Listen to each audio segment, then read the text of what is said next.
Eh bien, rebonjour à tous. Je suis très heureuse de vous retrouver pour cet après-midi qui va commencer par une communication de Jean Laine. Jean Laine qui est retraité de l'école des hautes études en santé publique, avec lequel j'ai eu le plaisir de travailler à l'AFSET, qui a ensuite été chef de département à l'ANSES, je crois. Et voilà, il va nous parler, et il est très engagé dans la problématique sciences-société. Et on lui a donc demandé de nous parler de sciences, recherche et expertise, donc de la sémantique, mais pas que. La parole est à toi, Jean. Merci Elisabeth, bonjour à tous. Écoutez, après cette pause dînatoire, je vais vous demander d'attacher vos ceintures, car nous allons essayer de survoler le paysage sciences, recherche et expertise en ULM. Malheureusement, la réserve de carburant est limitée à 20 minutes, ce qui nous oblige à ne pas perdre une minute. Allons-y. Alors, la première chose que je voulais vous dire, c'est que vous avez certainement entendu parler de Science for Policy. L'Europe, en effet, promeut une politique qui vise à s'assurer que les connaissances scientifiques seront développées et exploitées afin de mieux éclairer les processus décisionnels dans certains choix politiques et la gestion de certaines affaires publiques, notamment dans le domaine de la santé et de l'environnement. Ce modèle de résolution de problèmes s'appelle aussi Evidence-Based Policy et il répond à un besoin de connaissances consolidées, consensuelles, adaptées pour caractériser le risque et prévoir les conséquences des décisions prises. Alors, dans le domaine de la santé et de l'environnement, vous n'êtes pas sans savoir que le cœur de la gestion du risque, c'est la balance bénéfice-risque.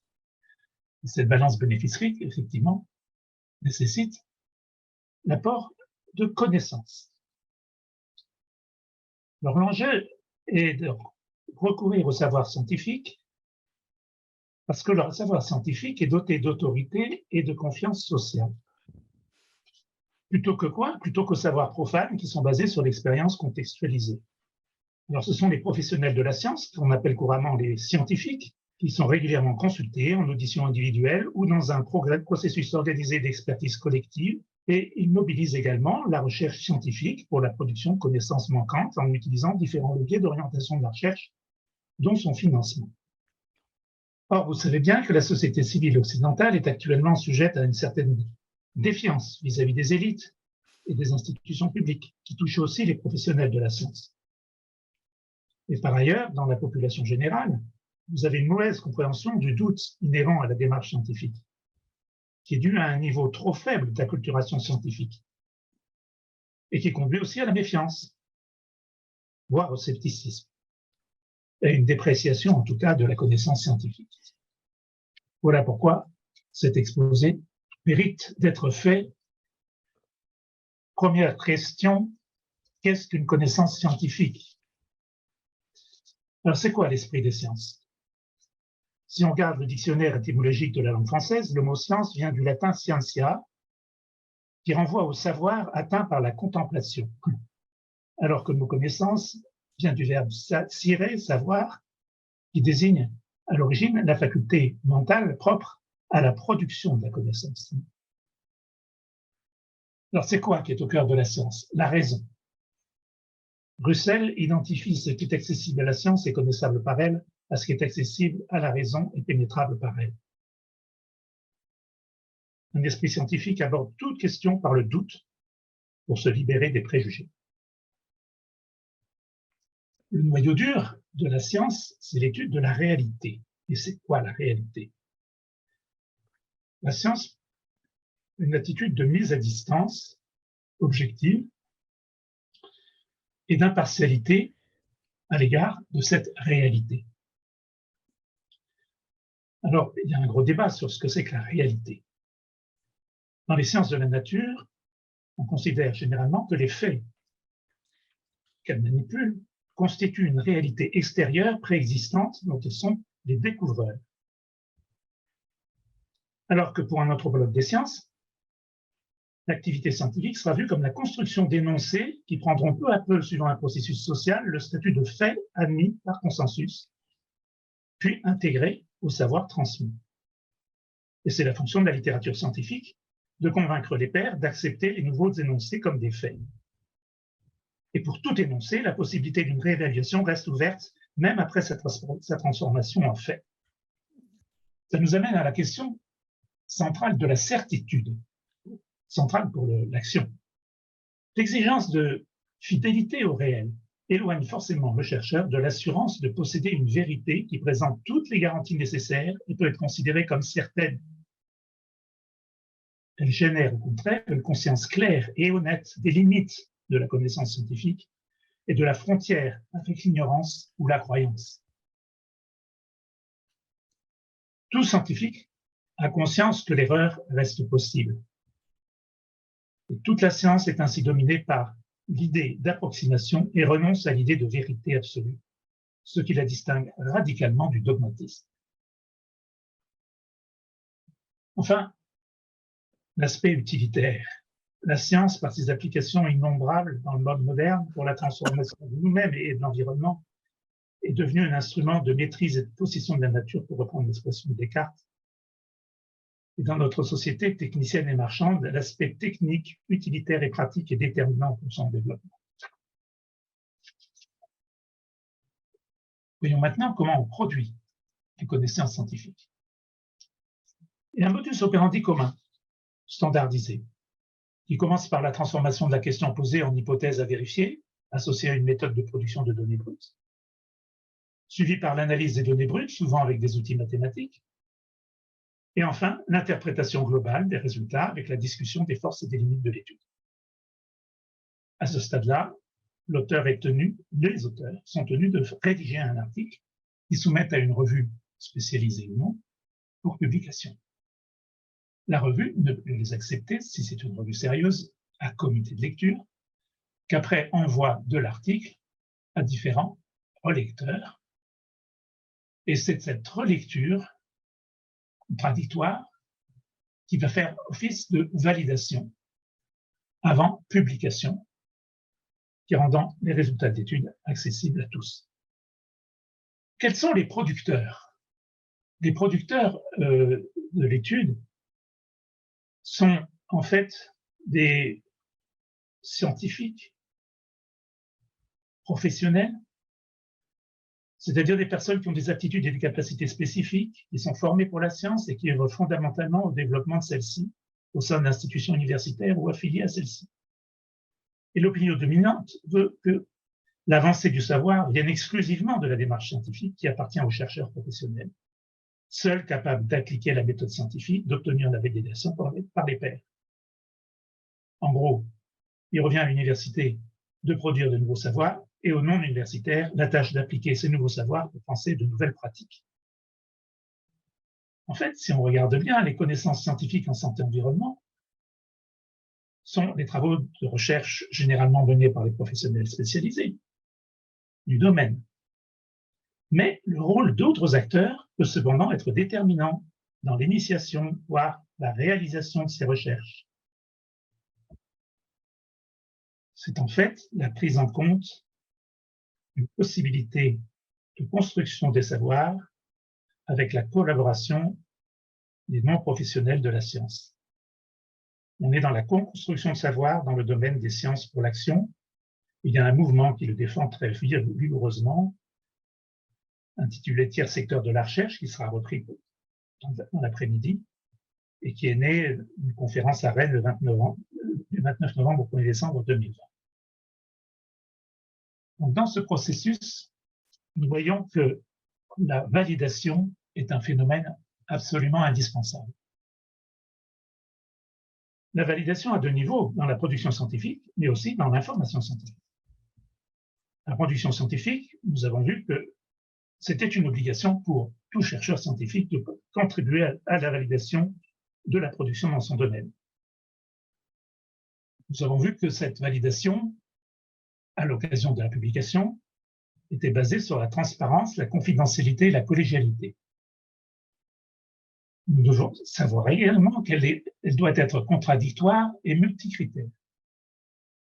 C'est-à-dire qu'en réalité, en théorie du moins, elle offre de nombreuses garanties. Et cette évaluation, en plus, à différents stades. Elle se fait à la valorisation d'études, nous allons le voir, mais elle se fait aussi à la sélection du projet par un financeur, à la clôture du projet, et à l'occasion d'évaluations professionnelles périodiques de l'auteur.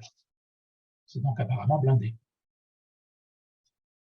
Maintenant, quand il s'agit d'informer scientifiquement, le même souci de validation doit être présent. Il faut s'en tenir aux bonnes sources d'informations scientifiques. Les connaissances nouvelles en santé et environnement se trouvent majoritairement dans des revues scientifiques, généralement spécialisées, même si des rapports d'agences, d'instituts ou d'associations peuvent également apporter des éléments extrêmement utiles.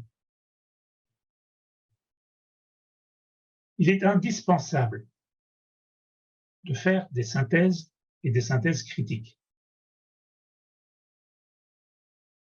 Il est nécessaire de porter un regard critique sur la publication scientifique qu'on souhaite utiliser, de ne pas se limiter au message principal renvoyé par les auteurs. Nous allons voir pourquoi plus loin. Il faut par ailleurs porter un regard critique sur la cohérence de l'ensemble du corpus de connaissances scientifiques disponibles sur un sujet de santé environnement considéré, de façon à pouvoir porter un avis le plus informé possible sur le sujet. C'est le travail des comités d'experts spécialisés, interdisciplinaires. Nous verrons ça un peu plus tard. Passons maintenant à une autre question plus complexe. Comment se repérer dans le maquis de la production scientifique? On appelle la recherche. La recherche, c'est industrialisé. C'est une évolution de l'économie capitaliste. Le centre de gravité de la production de la plus-value se déplace des chaînes de montage vers les travaux d'études et de recherche. Et en bonne logique, dans le dernier quart du XXe siècle, nous avons vu la mise en marche d'une industrialisation de la production scientifique qui va de pair avec une marchandisation du savoir. Toute activité de recherche est de plus en plus perçue comme un investissement porteur de développement futur, d'où une offre pléthorique et diverse. Deuxième point, je citerai notre ami Bourdieu, il faut bien avoir conscience que la recherche est un champ d'activité sociale dans lequel les rapports de force et la lutte entre les agents et les institutions sont soumis à des lois spécifiques découlant de deux propriétés fondamentales étroitement liées entre elles, la concurrence entre les pairs et l'arbitrage du réel tel qu'il est produit par l'équipement théorique et expérimental effectivement disponible au moment considéré. C'est extrêmement synthétique, mais on comprend tout de suite qu'il faut s'attendre à des faiblesses inhérentes à toute activité sociale. C'est ces faiblesses que je vais vous détailler. La fragmentation de la recherche. Nous allons voir différents aspects de cette fragmentation. D'abord, la division en échelle de valeur utilitaire. Elle est orientée du moins concret, la recherche fondamentale, au plus concret, le développement. La recherche fondamentale est constituée de travaux théoriques, expérimentaux ou empiriques sur des phénomènes naturels ou sociétaux qui n'ont aucune visée pratique de départ et qui répondent à des questions générées par elles-mêmes. À l'autre extrémité, vous avez le développement qui consiste à mobiliser les connaissances issues de la recherche pour fabriquer de nouveaux produits ou systèmes techniques ou pour mettre au point des procédés. Et entre les deux, vous avez la recherche finalisée qui répond à une question précise d'un utilisateur potentiel mais n'exige pas de réponse utilitaire. Et puis vous avez la recherche appliquée qui doit apporter une réponse pratique à la question du demandeur. Un petit mot sur la recherche translationnelle en médecine qui se fait à proximité du patient et qui est la passerelle entre recherche appliquée et fondamentale. Un petit mot maintenant sur les sciences des données, étant donné leur importance en santé et environnement. C'est une discipline scientifique issue de la statistique et de l'analyse des données qui est assise sur le développement de l'outil informatique, sur l'apparition et le développement des bases de données et sur l'Internet. Elle répond à la complexité croissante et au volume en croissance exponentielle du nombre de données numériques disponibles et elle dispose de journaux internationaux comme Patterns. Dans le domaine santé-environnement, mais c'est valable aussi pour le climat, l'urbanisme, le transport, etc., on assiste actuellement à un extraordinaire essor de la production de méthodes pour le tri et l'analyse des données de masse, ou encore de sources plus ou moins complexes ou disjointes de données, afin d'en extraire des informations utiles ou potentiellement utiles. Les disciplines. Les disciplines, traditionnellement, sont divisées en silos étanches, et ce cloisonnement est préjudiciable à l'étude des sujets complexes, comme ceux qui se présentent en santé et environnement, qui nécessitent le plus souvent une approche transversale. Alors on parle de pluridisciplinarité, d'interdisciplinarité, de transdisciplinarité. Je vous propose une distinction entre les trois. Une approche pluridisciplinaire se caractérise par le fait que chaque discipline construit une formulation de la question qui lui est propre, et la conclusion d'étude est la juxtaposition des différents angles d'attaque de la question. L'approche interdisciplinaire, par contre, c'est plus intégré. Le sujet est défini en commun, puis chaque discipline garde son cheminement propre, mais la conclusion de l'étude est une synthèse produite en commun. Enfin, l'approche transdisciplinaire est plus radicale. Elle veut transcender les clivages disciplinaires. Tous les participants à l'étude s'entendent sur un énoncé commun de la question étudiée et ils conduisent l'étude ensemble en interagissant grâce à la mise en commun des outils méthodologiques pour construire ensemble une conclusion commune. C'est une démarche beaucoup plus difficile, mais bien plus fructueuse. Un petit mot sur la science réglementaire, puisque la réglementation est une pièce centrale dans toute politique publique. Elle concerne l'industrie, l'alimentation, l'environnement, la santé. Pour les pouvoirs publics, il s'agit soit d'autoriser ou interdire la mise sur le marché de nouveaux produits après une analyse de danger, soit d'établir après une étude d'analyse de risque des seuils réglementaires de sécurité, en termes de concentration, d'intensité, d'abondance ou densité, etc., pour les agents nocifs dans un produit ou dans l'environnement. Et enfin, il s'agit de contrôler que le seuil est respecté par des mesurages donnant des valeurs inférieures au seuil dans le produit ou dans l'environnement. Si on prend l'exemple particulier des dossiers de demande d'homologation d'un nouveau produit chimique ou de réexamen d'un produit déjà sur le marché, le donneur d'ordre et la source de financement, ce sont les industriels concernés par le danger, dont la réglementation peut prévenir la réalisation. Et les études demandées doivent être réalisées en interne par les entreprises, confiées en externe à des laboratoires d'essai dûment habilités, ce qui pose quelques problèmes fonctionnels que je ne verrai pas ici. Après ce petit panorama, voyons maintenant dans les faiblesses, les défaillances sont possibles. Et d'abord, évidemment, les défaillances de l'intégrité scientifique de l'auteur. Il faut malheureusement déplorer des méconduites scientifiques. Plusieurs exemples. Vous pouvez avoir la fabrication ou la falsification des résultats. Ça, c'est de la fraude dure. Vous allez avoir le plagiat. Bon, c'est aussi une forme de fraude. Vous pouvez avoir des pratiques questionnables, qu'on appellera fraude molle. Il s'agit d'embellir les données, d'omettre ou de sélectionner les résultats, d'utiliser intentionnellement des tests statistiques incorrects. Bref. Vous avez aussi le problème de la signature des publications et des conflits d'intérêts entre auteurs et évaluateurs. Mais il y a un postulat académique traditionnel qui veut que la communauté scientifique soit par essence pauvre et désintéressée et capable de s'autoréguler, ce dont on peut douter. Deuxième point, justement, les insuffisances de l'évaluation par les pairs. Des études dont les conclusions sont en partie ou totalement erronées peuvent parfois être publiées, y compris dans les revues scientifiques les plus réputées. Pas l'oublier. Le processus d'évaluation en vigueur actuellement, un processus éditorial, prête le flanc à de nombreuses critiques. Je vous cite un professeur de Melbourne qui contribue au site américain Retraction Watch, spécialisé dans le suivi des articles retirés ou corrigés.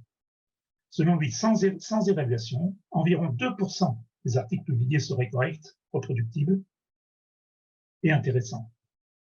Et grâce à la peer review, la revue par les pairs, on arrive entre 10 et 50% seulement. Ça pose question. Alors viennent ensuite les freins commerciaux à la publication. Ben oui, la connaissance scientifique, elle n'appartient pas à l'auteur. Elle n'appartient pas au labo qui l'a produite. Elle appartient aux éditeurs qui la publient et qui règnent sur sa diffusion. Et donc, elle est soumise à la politique commerciale de l'éditeur. Alors, la transition numérique de l'édition scientifique vers l'open access peut corriger ce défaut. Mais c'est un processus qui se met en place très lentement pour diverses raisons. Les biais systémiques d'influence, il y en a de nombreux, mais je ne parlerai que du marché de l'édition. L'édition scientifique internationale s'est beaucoup concentrée, elle est monopolistique, et évidemment, elle influence la cartographie des thèmes de recherche. Certaines études, pourtant très solides, peuvent trouver une difficulté à être soumises à validation par l'éditeur scientifique, si leurs conclusions s'opposent au courant scientifique dominant, voire même simplement au sensationnel. Ça peut être, par exemple, le cas d'études qui ne trouvent pas de lien entre une exposition monofactorielle et un effet de santé. Et oui, l'éditeur et l'auteur ont un intérêt commun. L'article publié doit avoir le maximum de lecteurs possible. L'éditeur, c'est la réputation d'excellence de la revue qui est en jeu. L'auteur, c'est l'impact de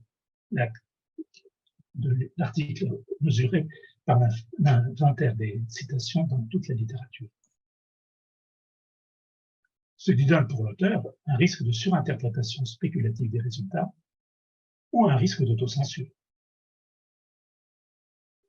Je terminerai par le financement public de la recherche, qui effectivement est une garantie d'indépendance et qui est notablement insuffisant et de plus en plus insuffisant. Et par la fragilisation du statut du chercheur, qui évidemment est un point de faiblesse supplémentaire. Alors, intéressons-nous à la science qui ne se fait pas. Pourquoi y a-t-il des Jean, 5 minutes. Il te reste 5 minutes. Pardon. Ok, je vais accélérer. L'horizon du chercheur est limité. Il dépend de l'état actuel de développement des acquis théoriques, des outils et des méthodes d'investigation. Il dépend de l'influence du contexte professionnel, de l'influence des croyances, des préjugés personnels. Par choix carriériste, le suivisme et le conformisme le limitent également, et par conviction éthique, il peut également, le chercheur, refuser de s'engager dans une voie dont on pressent les conséquences graves pour la société. Donc, il est important de pouvoir cartographier les zones blanches inexplorées sans raison qui pourraient avoir un intérêt sociétal. Il existe une veille scientifique, bibliographique qui serait possible, mais elle demande des moyens bibliométriques sophistiqués. Non, le moyen d'élaborer les questions pertinentes susceptibles d'être soumises à compétences scientifiques pourrait être concerté avec les pouvoirs publics, la société civile organisée et les industriels. Et actuellement, ça fait souvent suite à la dénonciation de risques négligés ou camouflés, à fort enjeu sociétal, par un lanceur d'alerte ou un collectif citoyen. Alors, l'incitation à produire des connaissances nouvelles pour les besoins des politiques publiques peut se faire de différentes façons. Je vais aller très vite parce que nous sommes un petit peu en retard. Et le carburant va manquer. La commande de recherche de gré à gré, le financement par appel à recherche ciblée, le financement par un programme de recherche pérenne qui permet de constituer une large communauté d'intérêt pour un secteur pluridisciplinaire de recherche. Et il faut que je dise un mot quand même sur la recherche participative. La recherche participative, c'est quelque chose qui est maintenant instauré. Une charte signée le 20 mars 2017 en France fournit une définition des sciences et recherches participatives, qu'on appelle parfois aussi sciences citoyennes ou sciences collaboratives. Ce sont des formes de production de connaissances scientifiques auxquelles participent, aux côtés des chercheurs, des acteurs de la société, à titre individuel ou collectif, de façon active et délibérée. La recherche participative est donc distincte de la recherche partenariale, qui s'effectue principalement avec le monde de l'entreprise privée. Alors, vous avez différents niveaux dans la recherche participative. Ça peut être simplement le recueil d'informations par les citoyens, ça peut être simplement que les citoyens participent à l'interprétation basique des données, et ça peut être aussi que citoyens et scientifiques définissent ensemble le problème et organisent la collecte, l'analyse, l'interprétation des données et la diffusion des résultats. Et dans ce cas-là, la collaboration peut aller jusqu'au partage collégial de la responsabilité du projet, des prises de décision et des coûts. Les apports des amateurs et du grand public sont d'autant plus robustes que leur nombre est élevé et que le projet dure longtemps. Cette stratégie de recherche est maintenant considérée comme fiable et l'article 16 de la loi du 22 juillet 2013 relative à l'enseignement supérieur et à la recherche stipule que les établissements publics de recherche et les établissements d'enseignement supérieur participent à la promotion de la recherche participative. Bien entendu, et ça c'est la difficulté première, les productions de la recherche participative doivent respecter la démarche scientifique traditionnelle pour être validées. Celle-ci doit rester sous le contrôle des professionnels, à qui il revient aussi d'évaluer la robustesse des données recueillies. Enfin, je voudrais terminer sur le conflit de temporalité entre recherche scientifique et décision publique. Ne pas perdre de vue que l'état des connaissances scientifiques est par nature évolutif dans le temps et que l'état des connaissances à l'instant T ne permet pas d'anticiper les effets induits indésirables à moyen terme. Par exemple, la décision réglementaire qui encadre l'usage des produits chimiques, considérés à risque, s'appuie sur des connaissances scientifiques qui sont forcément anciennes et bien établies, dont l'actualisation ne peut avoir lieu instantanément en fonction des nouvelles découvertes.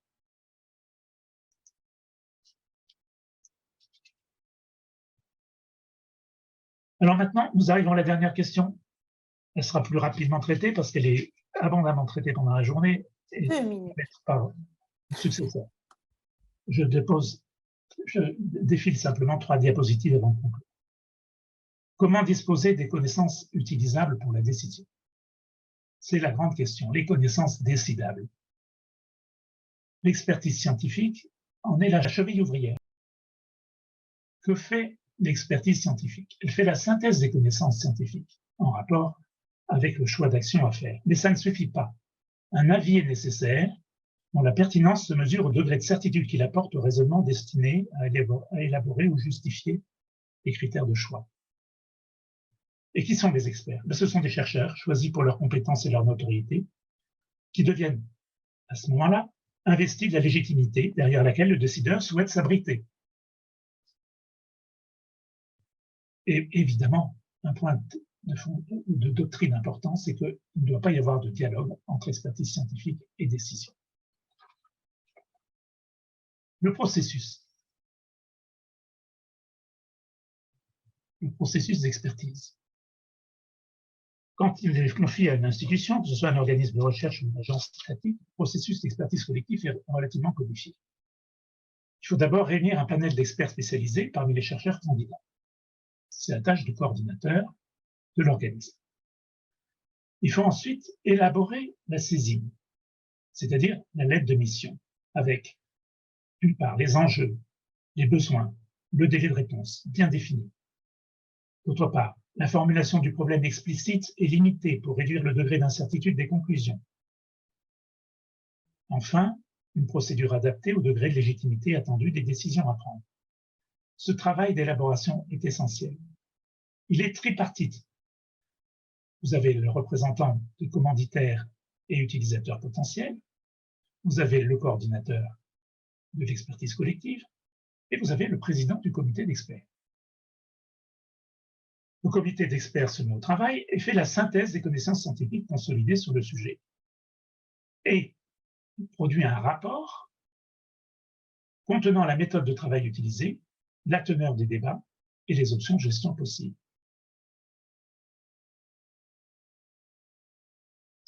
Le travail ne s'arrête pas là.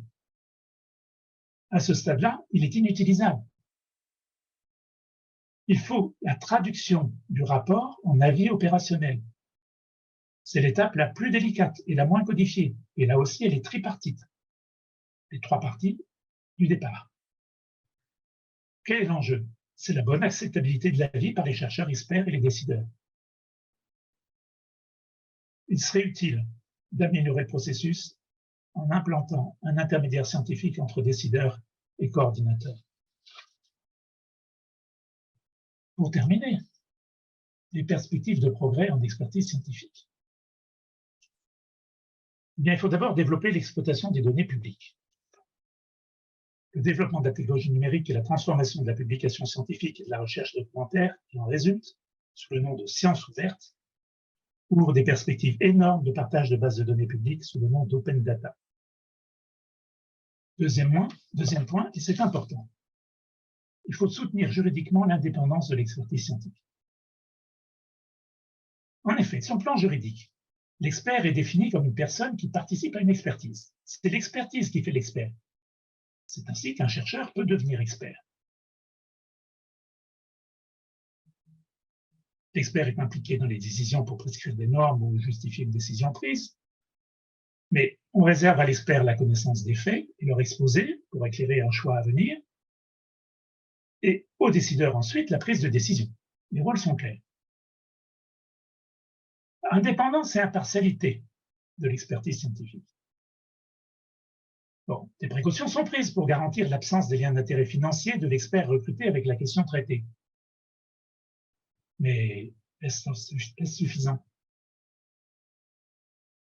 Tantôt on met en avant l'indépendance au nom de la liberté de la recherche, tantôt on rappelle qu'il est soumis comme tout salarié à une situation de subordination. Parce que dans le cas de l'expertise collective, d'un établissement public de recherche ou d'une agence, les experts mettent en avant leur liberté de chercheur. Et c'est l'établissement personne juridique qui sera considéré comme responsable lorsque l'expertise collective est mise en cause. Ça, c'est une source de malaise pour le chercheur engagé dans l'expertise collective. Et pire, ça peut être une source de biais d'influence pour le résultat de l'expertise. L'expertise collective doit être contradictoire. C'est un principe souvent négligé, qui est censé être assuré par la procédure de l'expertise collective. Celle-ci veut que chaque scientifique exprime sa position et son argumentaire, et s'il y a désaccord entre les participants, que ce désaccord soit explicité dans le rapport d'expertise. En théorie, le président du comité d'experts, qui a été soigneusement choisi par le maître d'œuvre de l'expertise collective, ne doit pas forcer le consensus, ni influencer le résultat de l'expertise en jouant de la dynamique de groupe. Vous vous doutez que ce n'est pas toujours facile. Et il est certain que le principe serait mieux garanti si les pouvoirs publics finançaient plusieurs entités publiques ou privées d'expertise scientifique chaque fois que celle-ci est destinée à préparer des décisions d'intérêt général, au risque assumé d'obtenir des résultats d'expertise différents. La solution pourrait être de donner un statut juridique individuel à l'expert. Enfin, dernier point, couverture de l'expertise scientifique à la société, qui va être abondamment développée par la suite. Que ce soit au stade de l'émission de la demande, de la participation au processus ou de la réception des conclusions. Je voudrais citer ici une charte signée en 2011 par 7 agences gouvernementales ou organismes publics de recherche en prise avec les grands thèmes d'inquiétude sociale, la charte d'ouverture de l'expertise à la société. Et bien voilà, nous avons terminé. Bon atterrissage. Il n'y a plus d'essence dans le réservoir. Merci beaucoup, Jean.